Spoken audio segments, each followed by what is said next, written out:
tanggal 10 Juli sampai 14 Juli 1945 dibahas rancangan Undang-Undang Dasar.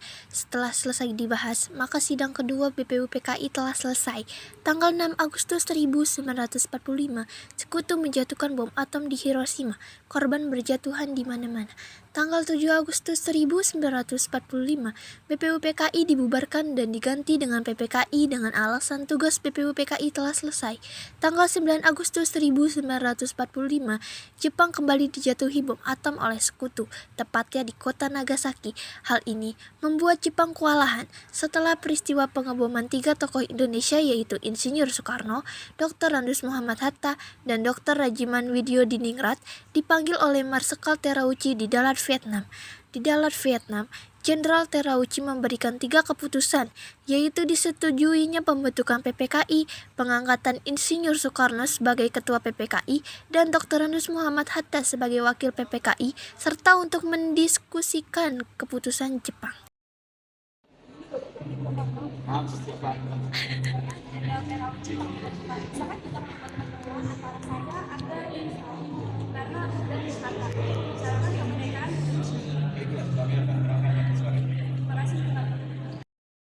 Insinyur Soekarno membicarakan undangan Terauchi kepada Bung Hatta dan Rajiman. Selamat pagi. Kedatangan kita di sini menyampaikan Terauchi kepada kita untuk berdalat Vietnam. Untuk apa kita ke sana? Untuk membincangkan tentang kemerdekaan Indonesia. Esok harinya, Insinyur Soekarno, Bung Hatta, dan Rajiman sudah sampai di Dalat, Vietnam. Mereka dijemput oleh Terauchi. Kapan dan di mana kita akan membicarakan perbincangan ini?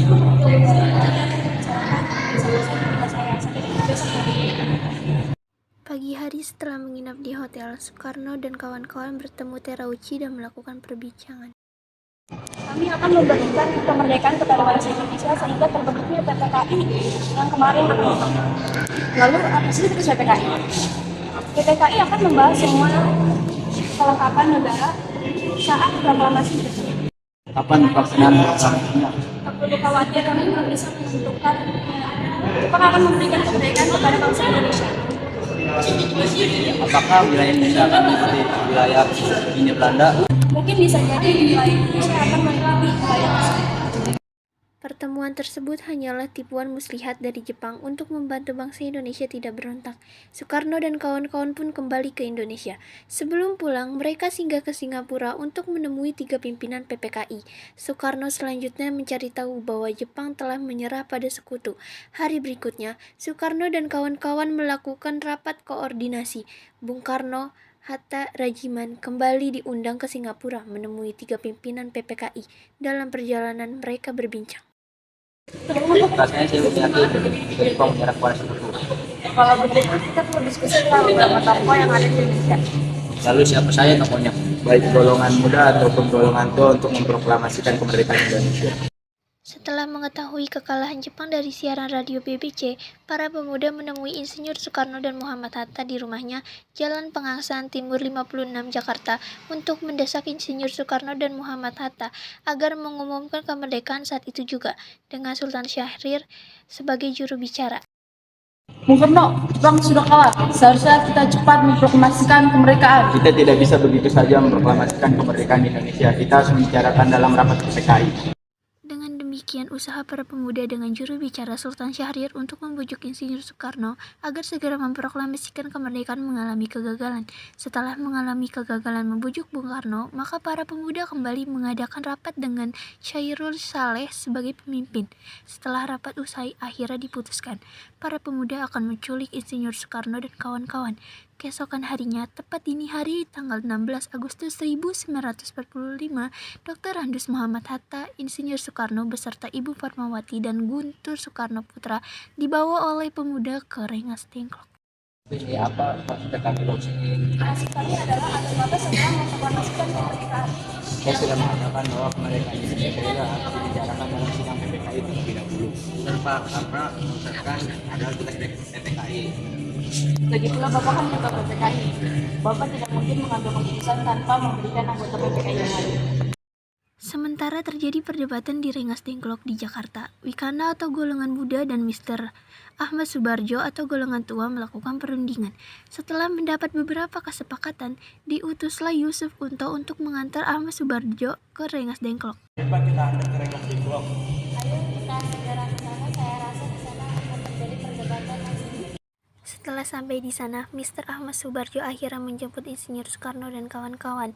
Selain itu, Mr. Ahmad Subarjo berhasil meyakinkan para pemuda untuk tidak berburu-buru memproklamasikan kemerdekaan. Sekitar pukul 12, rombongan Insinyur Soekarno sampai di Jakarta untuk sesaat pulang ke tempat masing-masing. Lalu, langsung menuju rumah Laksamana Maeda untuk merumuskan naskah proklamasi. Silakan masuk bapak-bapak. Bagaimana caranya merumuskan suatu teks proklamasi di rumah seorang Laksamana Jepang? Tenanglah, silakan masuk semua. Jika Anda berada di rumah saya akan menjamin keselamatannya. Di mana kita di ruangan mana kita dapat merumuskannya? Silakan Anda berdiskusi di ruang makan. Dengan memegang kertas dan bolpoin, perundingan yang ditaklukkan antara golongan muda dan golongan tua itu berjalan lancar. Bagaimana kalau kita mengambil rumusan PPKI dalam politik, tapi bangsa Indonesia dalam ini menyatakan kemerdekaan Indonesia? Itu boleh juga. Menurut saya perlu ada pernyataan dan pengawasan dengan diselenggarakan oleh tempo yang singkat-singkatnya. Bagaimana bila naskah ini ditandatangani oleh seluruh rakyat yang hadir pada saat ini? Dan seperti itu akan banyak tanda tangan.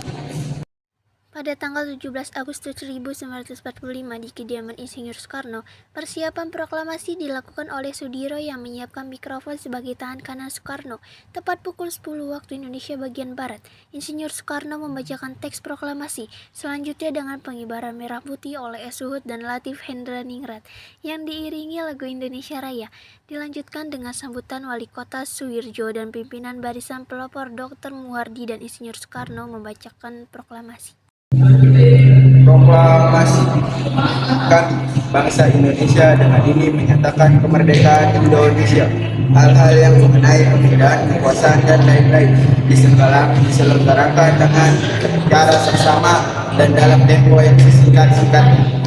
Jakarta, 17 Agustus 1945, atas nama bangsa Indonesia, Soekarno-Hatta.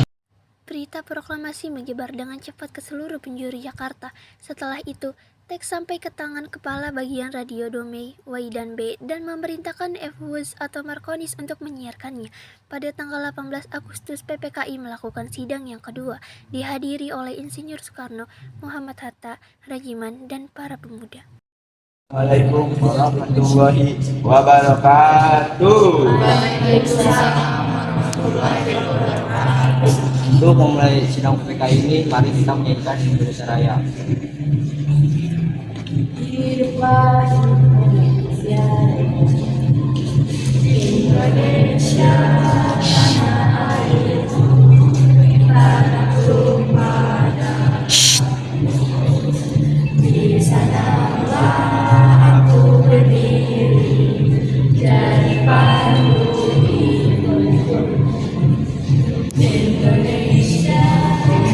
Bung Karno menetapkan membahas Undang-Undang 1945 yang dijadikan sebagai dasar negara, memilih presiden dan wakil presiden serta membentuk KNIP, Komite Nasional Indonesia Pusat, untuk membantu pekerjaan presiden sehari-hari. Bung Hatta dan peserta sidang setuju. Lalu Bung Karno mengakhiri sidang tersebut dan bersorak, "Merdeka!" Pada akhir tahun 1944, Jepang terdesak oleh sekutu.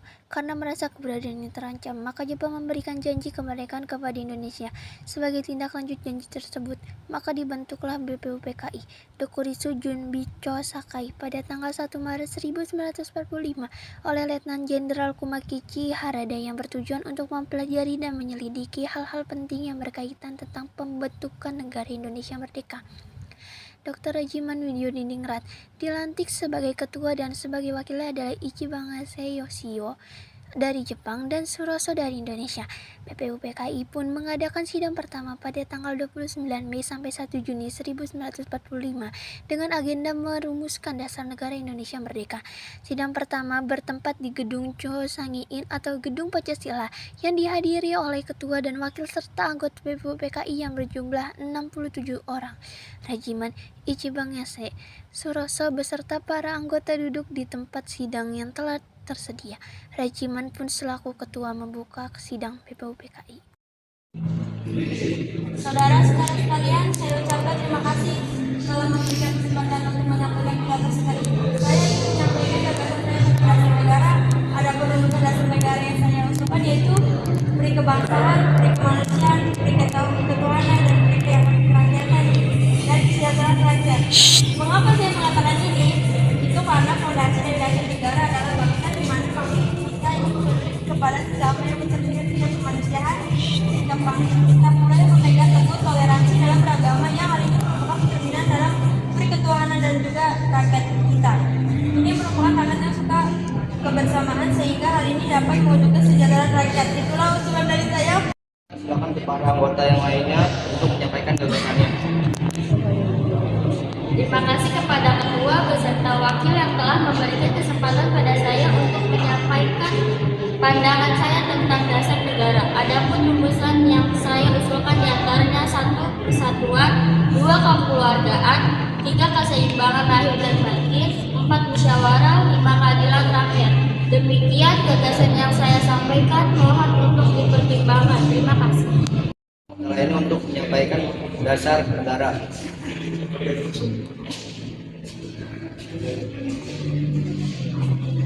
Saudara-saudara sekalian, setelah memikirkan ini semalaman, saya berpendapat bahwa dasar negara kita harus berdasarkan pada 1. Kebangsaan Indonesia, 2. Internasional dan atau peri kemanusiaan, yang ketiga mufakat atau demokrasi, yang keempat kesejahteraan sosial, dan yang kelima ketuhanannya dan yang berkebudayaan. Saudara-saudara, dasar-dasar negara telah saya usulkan. Usulnya ada 5. Saya memberi usul untuk memberi nama kelima dasar negara tersebut adalah Pancadharma. Namun nama Pancadharma ternyata tidak tepat di sini karena dharma berarti kewajiban. Sedangkan kita membicarakan dasar. Setelah mendapat saran dan petunjuk dari seorang teman kita ahli bahasa, akhirnya saya memberikan nama kelima dasar ini negara ini yaitu Pancasila. Panca artinya 5 dan sila artinya asas atau dasar. Di atas kelima dasar itulah kita mendirikan negara Indonesia kekal dan abadi.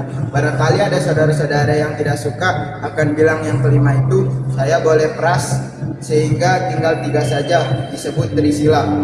Socio nasionalisme, socio demonstrarie, dan ketuhanan.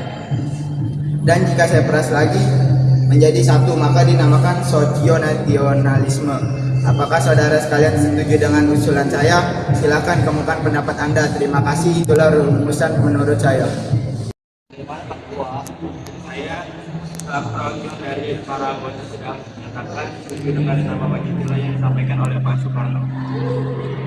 Baiklah, ternyata para anggota sepakat untuk menyetujui pemberian nama dasar negara yang disampaikan oleh Pak Soekarno, yaitu Pancasila. Saya rasa usaha nama yang diberikan Pak Soekarno ada benarnya. Hadirin, ada beberapa hal yang akan disampaikan oleh wakil dari Jepang. Silakan bisa Ichibangase. Wahai yang saya masuk, selamat siang. Hari ini saya menyaksikan jalan sidang dari awal hingga akhir dan menyimak beberapa usulan yang telah disampaikan oleh para anggota sidang. Saya hanya ingin menyampaikan setuju dengan hasil usul tersebut. Yang selanjutnya akan disampaikan saja oleh ketua sidang. Hanya itu saja saya katakan. Terima kasih. Terima kasih kepada Administrasi Bahasa yang telah menyampaikan sambutan sebagai perwakilan dari Jepang. Saudara-saudara sekalian, saya sudah menyimak bagaimana pandangan tentang dasar negara yang akan disampaikan oleh Prof. Muhammad Yamin, Dr. Supomo, dan Dian Sanjir Soekarno. Nama dasar negara pun sudah jelas disepakati yaitu Pancasila. Namun mengenai urusan resmi dasar negara Pancasila tersebut akan dibahas lebih lanjut oleh panitia 9. Dengan demikian sidang pertama BPUPKI dengan agenda rumusan dasar negara terakhir sampai di sini. Sidang BPUPKI pertama tanggal 29 Mei sampai 1 Juni 1945 dengan agenda merumuskan dasar negara berakhir.